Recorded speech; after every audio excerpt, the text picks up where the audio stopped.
Laburista saħaq li Malta kellha dritt tal din l-għajnuna. L-Ingliżi iżda minflok ħabbru li kien ser inaqsu 1500 ħaddiem mit-tarzna.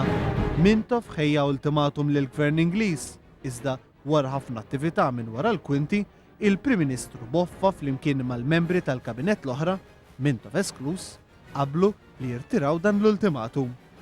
Mintoff irriżenja u beda jorganizza sensiela ta' meetings. F'Settembru u Ottubru tal-1949 iltaqat il-Konferenza Ġenerali Laburista, illi spiċċat sabiex tat-vot ta' fiduċja lil Mintoff li sar il-mexxej il-ġdid tal-Partit Laburista. It-tabib Boffa baqa' Prim Ministru, waqqaf il-Malta Workers' Party u beda jmexxi gvern ta' minoranza illi iżda meta falla milli għaddi l-budget kellu jirriżenja. L-ewwel nofs ta' snin 50 kienu karatterizzati minn gvernijiet dgħajfa tant li saru 3 elezzjonijiet fl-1951, fl-1953 u fl-1955. Ebda partit ma kellu l-maġġoranza assoluta. Kienu wkoll snin fejn Burġ Olivier bħala Prim Ministru f'Malta kien inawgurat il-headquarters tan-NATO fil-Mediterran. Il-Partit Laburista mmexxi minn Mintoff sar l-ikbar partit f'Malta. Bejn l-1950 u l-1955 żied l-appoġġ bi 28% iżda baqa' fl-oppożizzjoni għaliex Boffa u Burġ Olivier li f'Diċembru tal-1950 sar kap tal-Partit Nazzjonalista mexxew gvernijiet ta' koalizzjoni. Matul dawn is-snin, il-Partit Laburista ħareġ għall-ewwel darba bl-għajta tal-integration.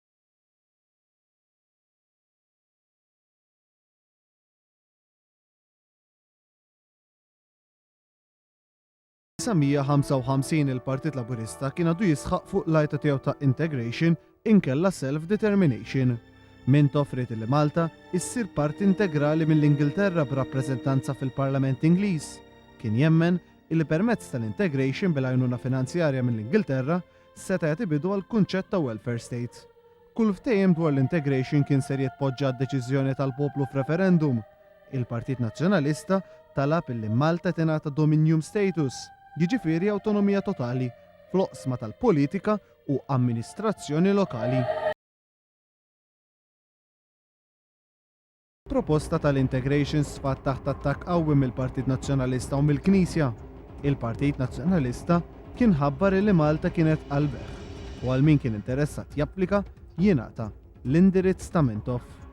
Il-Knisja kienet qalet li bl-integration kien ser jidħol id-divorzju f'Malta u għamlita ċara illi kienet ser topponi din il-politika b'kull mezz, anke billi ssejjaħ lin-nies fil-pjazzezz. Il-proposta tal-integration iżda deret li kienet qed toffri vantaġġi kbar lil ħaddiema li ħafna minnhom kienu jaqlaw lejxin tagħhom minn xogħol mal-Ingliżi. Għalhekk kienu lesti li jappoġġjaw lil Partit Laburista ħalli jiksbu il-kondizzjonijiet li kellhom il-ħaddiema Ingliżi.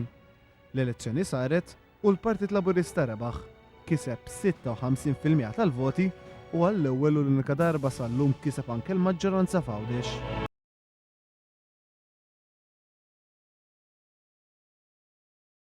Mintoff sar Prim Ministru għall-ewwel darba u Malta saħansitra wkoll kellha l-ewwel darba Ministru mara, Agata Barbara.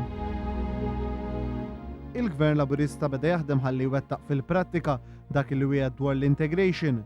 Sa tmiem l-1955 kien hemm dikjarazzjoni ċara li l-integration kienet possibbli.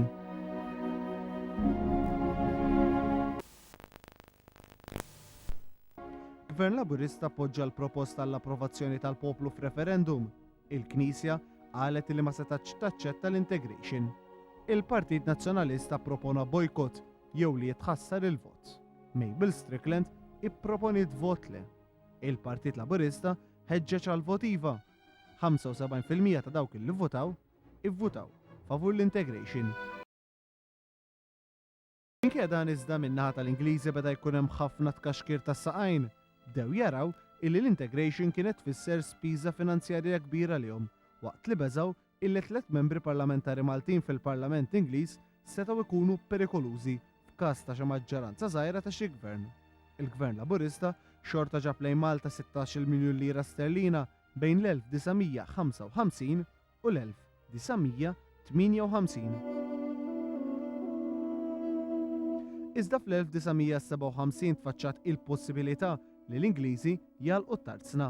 Dan kien inaċċettabbli għall-Gvern Laburista. u għall-General Workers Union. Mintoff fil-Parlament kien għamela ċara li jekk it-tarzna kienet ser tingħalaq mingħajr ma jkun ipprovdu xogħol alternattiv, dak kien ikun l-aħħar jum tal-Ingliżi f'Malta.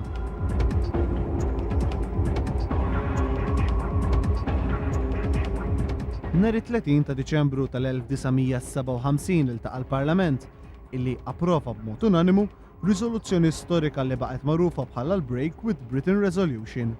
Il-Parlament qabel li jekk il-Gvern Ingliż ma kien ser jagħti garanzija lin-nies impjegati miegħu ma jonqos qabel ma jkun hemm xogħol alternattiv, allura Malta kien ifisser li tinqata' mill-obbligi tagħha lejn l-Ingilterra.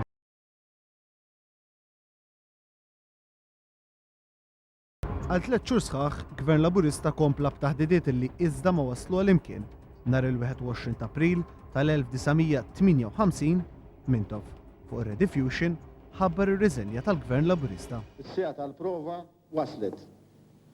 Il-poplu Malti li fl-modi tant iġġieled battalji ta' ħaddieħor issa wasal biex juri lid-dinja jekk veru kibirx u sar nazzjon. Biex ikun irrispettat minn popli oħra, irid juri li hu lest biex il-battalji għad-drittijiet tiegħu jiġġielidhom b'aktar illa, b'sagrifiċċji akbar u brieda aktar soda milli fl-modi kien iġġieled il-gwerer ta' ħaddieħor. Quddiem Alla għandna raġun. Issa sta għalina li dan ir-raġun neħduh ukoll mingħand in-nies ta' din id-dinja. Jekk inkunu ġwejjef aħna, jistħuna uliedna u li tuliedna. Illum waslet is-sija meta kull Malti irid bil-fatti juri li Malta għalina tiġi l-ewwel u qabel koll. Olivier ma ċċettax li jifforma gvern. Il-gvernatur ipprojbixxa l-meetings u d-dimostrazzjonijiet fil-Belt u l-Florjana. Ħaddiema li kienu qed jipprotestaw fil-Belt sfaw attakkati mill-pulizija li sawtuhom bil-lembubi u bosta ndarbu. Il-General Workers Union ordnat strajk ġenerali nhar 28 ta' April tal-1958. F'dan il-jum seħħew qatt ta' irvellijiet.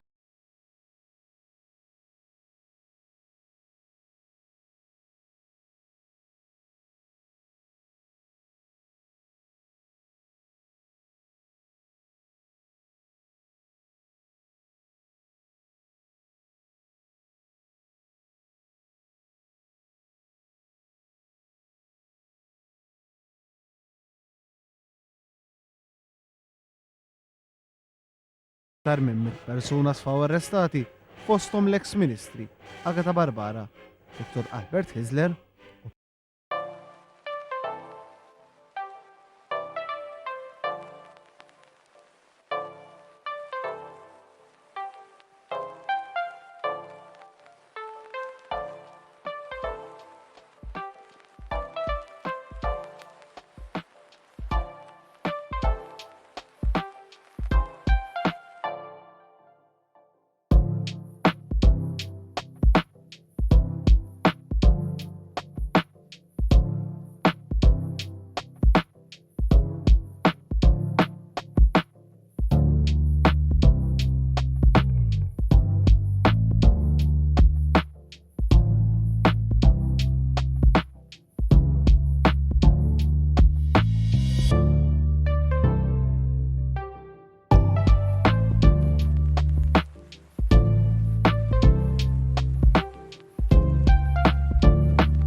Dan kien żmien meta ħareġ fil-beraħ konflitt kbir bejn il-Partit Laburista u l-awtoritajiet tal-Knisja f'Malta. Il-protagonisti ewlenin kienu Dom Mintoff u l-Arċisqof Michiel Gonzi.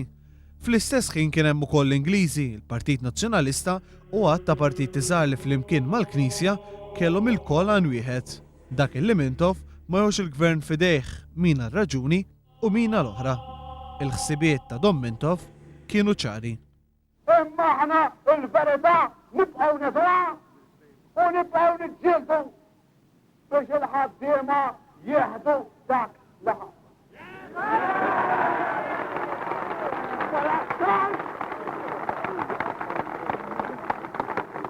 Is-żminijiet tal-Medjuevu spiċċaw. Spiċċa żmien tal-Inkwiżizzjoni meta min jiftaħ ħalqu jaqtaw nursinu, min iċċaqlaq riġleħ jaqtaw ilu barra, u min ma għamilx dak kollu li għedulu jitfaħ fil-birta f'kiekel dak spiċċa.